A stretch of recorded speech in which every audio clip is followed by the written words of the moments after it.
नमस्कार, जोहार झारखंड में आपका स्वागत। मैं राहुल ओझा आपके साथ। रांची से बड़ी खबर है, जहां संत मारिया स्कूल की बस दुर्घटनाग्रस्त हो गई है। हादसे में 16 बच्चे घायल बताए जा रहे हैं। एक बच्चे की हालत गंभीर है, बेहतर इलाज के लिए रिम्स रेफर किया गया है। मांडर थाना क्षेत्र के चुंद के पास की यह घटना सामने आई है। तो रांची से ये बड़ी खबर बता रहे हैं, जहां संत मारिया स्कूल की बस दुर्घटनाग्रस्त हो गई है।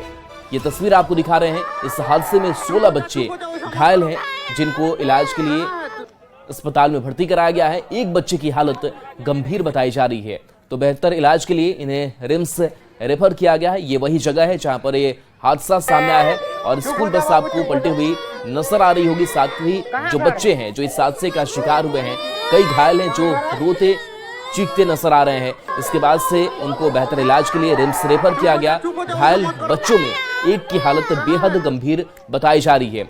मांडर थाना क्षेत्र के चुंद के पास की यह घटना सामने आई है।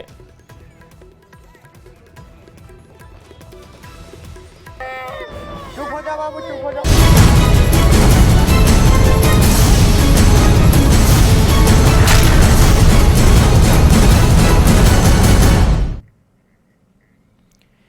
कोडरमा लोकसभा सीट के लिए बीजेपी का चुनाव प्रचार जारी है।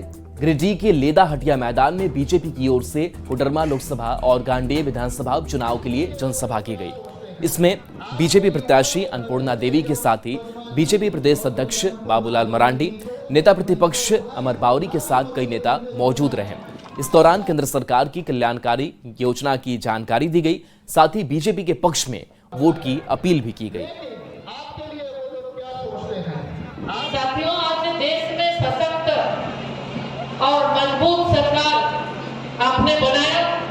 आपके आशीर्वाद से, आपके सहयोग से देश में दोबारा आदरणीय प्रधानमंत्री श्री नरेंद्र मोदी जी एक प्रधान सेवक के रूप में देश की सेवा कर रहे हैं। और आज तभी ये संभव हो पाया कि देश के अंदर एक मजबूत सरकार थी। झारखंड में 18% आबादी होने के बाद भी इंडी गठबंधन की ओर से एक भी मुस्लिम उम्मीदवार को टिकट नहीं दिया गया है। इससे मुस्लिम समुदाय में नाराजगी दिख रही है।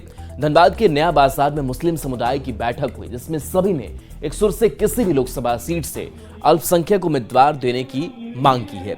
ऐसा नहीं करने पर आगे की रणनीति बनाकर फैसला लेने का अल्टीमेटम भी दिया गया। मुस्लिम समुदाय की माने तो 18% आबादी के हिसाब से उनकी 3 सीट पर दावेदारी बनती है, लेकिन उनकी अनदेखी की गई। बंटवारे की बात आई, 14 लोकसभा में घोषणा कर दिया गया, जिसमें एक भी अकलियत को भागीदारी नहीं दी। ये कैसा लोकतंत्र है? एक तरफ कह रहे हैं कि हमको लोकतंत्र बचाना, और उस लोकतंत्र के महापर्व में अकलियत की भागीदारी नहीं हो, वो चुनाव नहीं लड़े।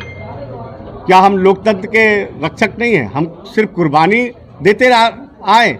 आवाज़ तो उठाना ही पड़ेगा। आवाज़ उठाना तो लोकतंत्र का एक हिस्सा है, ये तो ज़रूरी भी है। लेकिन हमें ऐसा लगता है कि कुछ लोगों को हो गया है ये बेवजह का वहम गुमान।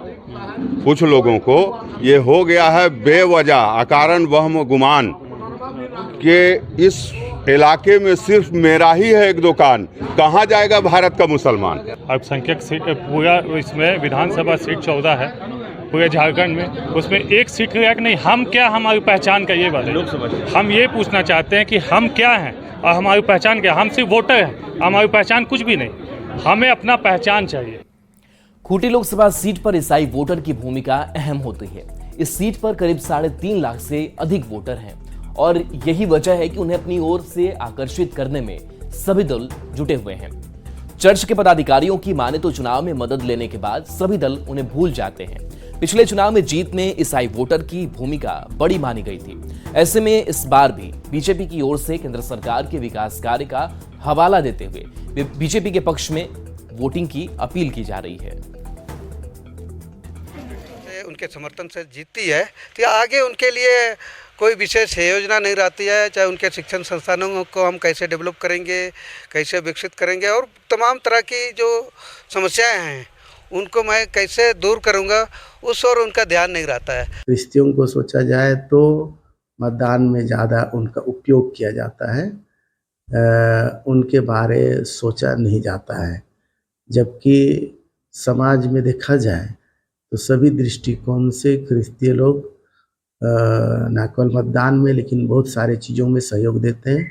सभी समुदाय, मैं ये नहीं मानता हूँ, इस देश में रहने वाले सभी समुदाय भारतीय हैं, हमारे नागरिक हैं और मैं उनसे करवद प्रार्थना करूँगा, आग्रह करूँगा कि सब आप मोदी जी को सहयोग करिए और प्रचंड बहुमत के साथ विजय दिलाइए। गांडेय विधानसभा उपचुनाव में कल्पना सोरेन 29 अप्रैल को नामांकन दाखिल करेंगे। 20 मई को गांडेय में वोट डाले जाएंगे। जेएमएम ने दावा किया है कि कल्पना सोरेन की जीत ऐतिहासिक होगी। आरजेडी का कहना है कि अब बीजेपी की जमानत भी बचना मुश्किल है, जबकि बीजेपी ने पहले से चुनाव प्रचार में जुटने की बात कहते हुए जीत का दावा किया है। आजसू ने जेएमएम पर राजनीतिक प्रयोग का आरोप लगाते हुए निशाना साधा है। नामांकन दाखिल करने के साथ ही जीत की हुंकार भरेंगी जनसभा के माध्यम से, और लोगों का प्यार जिस प्रकार से उमड़ करके कल्पना सोरेन जी के प्रति दिख रहा है, हम समझते हैं कि गांडेय विधानसभा के अंदर में ऐतिहासिक जीत होगी, रिकॉर्ड मतों से जीत होगी। कल्पना सोरेन कहिए एक तरह से निर्विरोध जीतेगी। वहाँ कैंडिडेट है भाजपा का, अदर पार्टी का, वो अलग मैटर है। अब वो लोग जमानत बचाने के लिए प्रयास कर रहे हैं कि कैसे हमारा जमानत बचे। पिछले बार भी जो हमारे एनडीए अलायंस का वोट था वो जेएमएम के जितने विजेता के वोट से बहुत ज़्यादा था। तो इस बार तो इन्होंने जो भ्रष्टाचार का नंगा नाच किया है 4 वर्षों तक, और जो आदिवासी मूलवासियों को ठगा, इस सारे फैक्टर्स को मिला दें तो कल्पना सोरेन अपने राजनीतिक पारी की शुरुआत एक बहुत बड़ी हार से करने जा रही है। हुआ है प्रयोग कि और प्रयोग होंगे, चंपैदा प्रयोग है, इसके बाद और एक प्रयोग हो जाएगा अगर करना है तो ये प्रयोग से झारखंड को प्रयोगशाला बना के रख देंगे, पॉलिटिकल प्रयोगशाला झारखंड मुक्ति मोर्चा का। जेएमएम प्रत्याशी कल्पना सोरेन 29 अप्रैल को गांडेय से नामांकन दाखिल करने जा रही हैं। इसी बीच जेएमएम के जिला युवा उपाध्यक्ष फरदीन इम्तियाज ने गांडेय विधानसभा से चुनाव लड़ने का ऐलान कर दिया है। फरदीन इम्तियाज राज्यसभा सांसद सरफराज अहमद के भतीजे हैं। इस पर जेएमएम महासचिव सुप्रियो भट्टाचार्य ने किसी भी जानकारी से इनकार किया है और कहा है कि अगर कोई चुनाव लड़ने का फैसला करता है तो उसे कोई नहीं रोक सकता।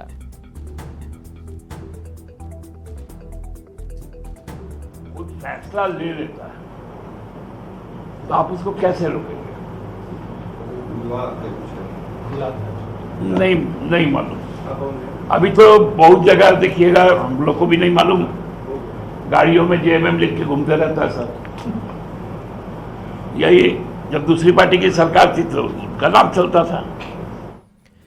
दुमका लोकसभा सीट से जेएमएम उम्मीदवार नलिन सोरेन ने कहा कि गुरुजी ने उन्हें आशीर्वाद देकर चुनाव लड़ने का आदेश दिया है और समय आने पर वे खुद लोगों के बीच आकर अपना संदेश दे सकते हैं। जामताड़ा के जेएमएम ऑफिस पहुंचने पर पार्टी कार्यकर्ताओं ने उनका स्वागत किया। नलिन सोरेन ने चुनाव में जीत के लिए बूथ कमेटी को मजबूत करने पर जोर दिया। लोकसभा सीट को किस तरह से जीते इसी का समीक्षात्मक, और इसमें हम लोग ज़्यादा प्रयास किए और हमारा भी यही निर्देश है कि बूथ कमेटी को सशक्त बनाने का काम जो फार्मूला है 10 और 15 उसी के तहत में हर बूथ को बनाना। झारखंड में लोकसभा चुनाव के पहले चरण की 4 सीट के लिए कुल 65 उम्मीदवारों ने नामांकन दाखिल किया। इस चरण में सिंहभूम, पलामू, खूंटी और लोहरदगा सीट पर 13 मई को वोट डाले जाएंगे। नामांकन रद्द होने के बाद चारों सीट से कुल 47 उम्मीदवार मैदान में हैं, जिनमें सबसे अधिक लोहरदगा से 15 उम्मीदवार हैं। 29 अप्रैल को इन चारों सीट से नाम वापसी की अंतिम तारीख है।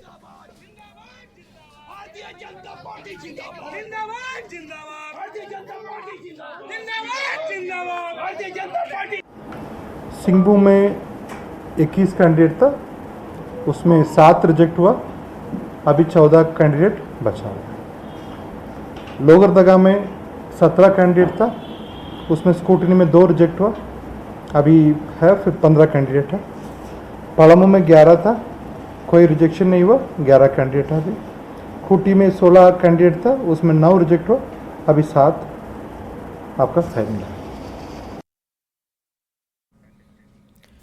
झारखंड में दूसरे चरण के लोकसभा चुनाव की अधिसूचना जारी हो गई। इसके साथ ही 3 लोकसभा सीट पर नामांकन की प्रक्रिया शुरू हो गई। ये रिपोर्ट आपको दिखाते हैं।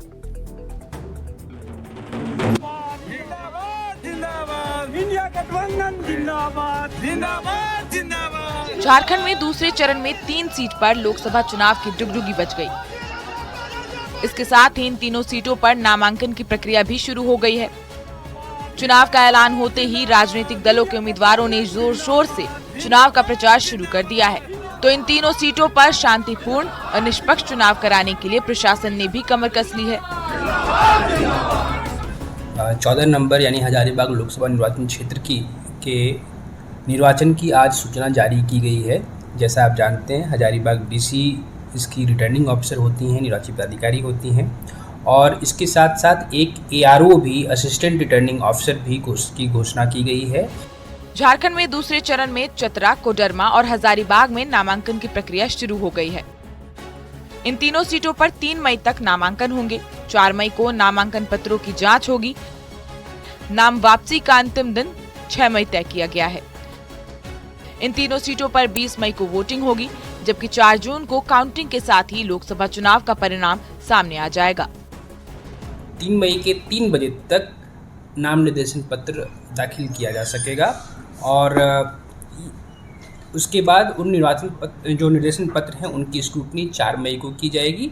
6 मई के 3 बजे तक लोग अपने नाम का विड्रॉल कर सकेंगे, जो भी नाम निर्देशन पत्र दाखिल करते हैं किए हैं। और इस प्रकार से 20 मई 2024 को 7 बजे की सुबह से लेकर के 5 बजे तक शाम तक हमारा वहाँ मतदान होगा। सभी मतदाता बूथ हो गए। झारखंड में दूसरे चरण के रण में कोडरमा से बीजेपी उम्मीदवार केंद्रीय मंत्री अन्नपूर्णा देवी किस्मत आजमा रही हैं, तो हजारीबाग से बीजेपी उम्मीदवार मनीष जायसवाल और कांग्रेस उम्मीदवार जेपी पटेल आमने सामने हैं। चतरा में भी बीजेपी और कांग्रेस के बीच सीधा मुकाबला है। जावेद खान, न्यूज़ 18, रामगढ़। चतरा में लोकसभा चुनाव की अधिसूचना जारी होने के साथ ही नामांकन प्रक्रिया जारी है। डीसी रमेश घोलप ने बताया कि 3 मई की दोपहर 3 बजे तक नाम दाखिल किए जा सकेंगे। नामांकन के पहले दिन 12 उम्मीदवारों ने नामांकन फॉर्म खरीदा। इसमें से बीजेपी उम्मीदवार कालीचरण सिंह और निर्दलीय उम्मीदवार डॉक्टर अभिषेक सिंह ने नामांकन पत्र भर दिया। 4 मई को नामांकन पत्रों की जांच होगी, जबकि 6 मई तक नाम वापस लिए जा सकेंगे। 20 मई को वोटिंग होगी। ने आज नोटिस ऑफ इलेक्शन निर्वाची पदाधिकारी के स्तर से इशू किया है। आज से नॉमिनेशन फाइल करना शुरू हो गया है। 3 तारीख तक लोग नॉमिनेशन फाइल कर सकते हैं, जो भी कैंडिडेट है इच्छुक। इसकी स्क्रूटनी 4 तारीख को होगी। विड्रॉल का डेट 6 मई है और 20 तारीख को यहाँ पे वोट डाले जाएंगे। तो इसको लेके, नामांकन को लेके सारी व्यवस्थाएं हम लोगों ने सुनिश्चित की गई है। कुल एक कैंडिडेट के साथ 4 लोग आरओ के कक्ष में आ सकते हैं नॉमिनेशन फाइल करने के लिए। 100 मीटर के परिसर के अंदर 3 व्हीकल को अलाउड है। पलामू लोकसभा चुनाव को लेकर वोटर को जागरूक करने के लिए पुलिस का अभियान जारी है। सीआरपीएफ की मदद से वैसे इलाके में पलामू पुलिस के अधिकारी पहुंच रहे हैं जहां वोट प्रतिशत पहले काफी कम रहा है। ऐसे जगह की पहचान कर अभियान चलाया जा रहा है। इसी कड़ी में एसपी ने अधिकारियों और सीआरपीएफ की टीम के साथ पटना और पड़वा थाना क्षेत्र के कई गांवों का दौरा किया और लोगों को वोट देने के लिए जागरूक किया।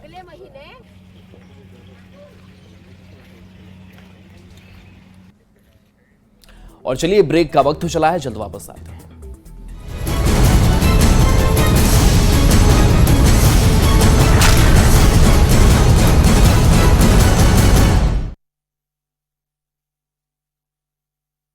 मेरे एक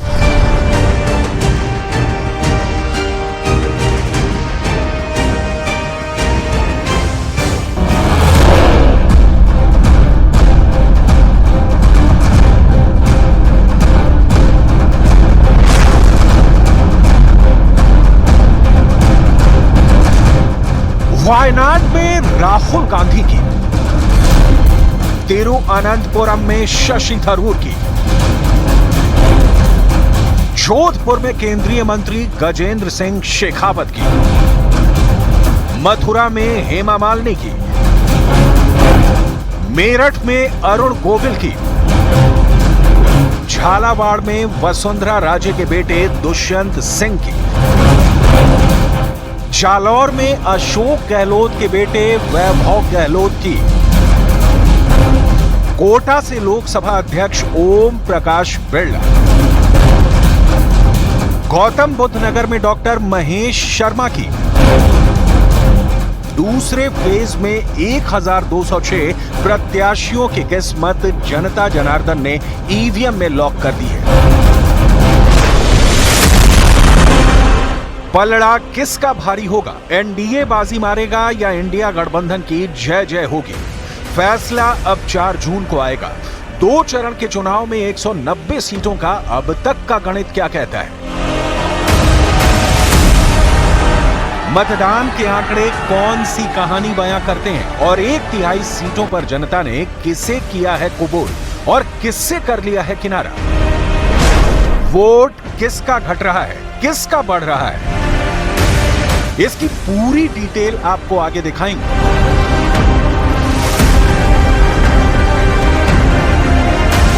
लोकतंत्र के इस महापर्व का मैं समझता हूं प्रधानमंत्री तीसरी बार चुनने का देश की जनता, प्रदेश की जनता मन बना चुकी है।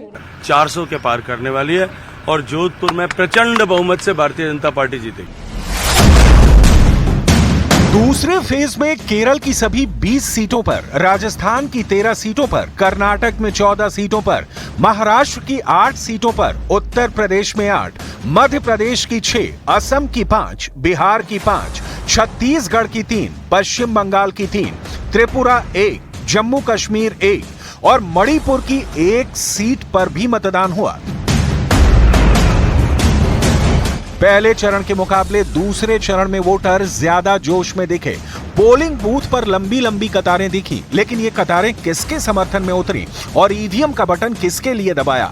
इसके लिए 4 जून तक का इंतजार करना होगा। अभी तो दावे ही दावे हैं, हर एक पार्टी की जीत के अपने अपने दावे हैं। दूसरे फेज की कुल 88 सीटों में से बीजेपी 70 सीटों पर ताल ठोक रही है। कांग्रेस भी 70 सीटों पर चुनाव लड़ रही है। शिवसेना 3 सीटों, शिवसेना यूबीटी 4 सीटों पर चुनाव लड़ रही है।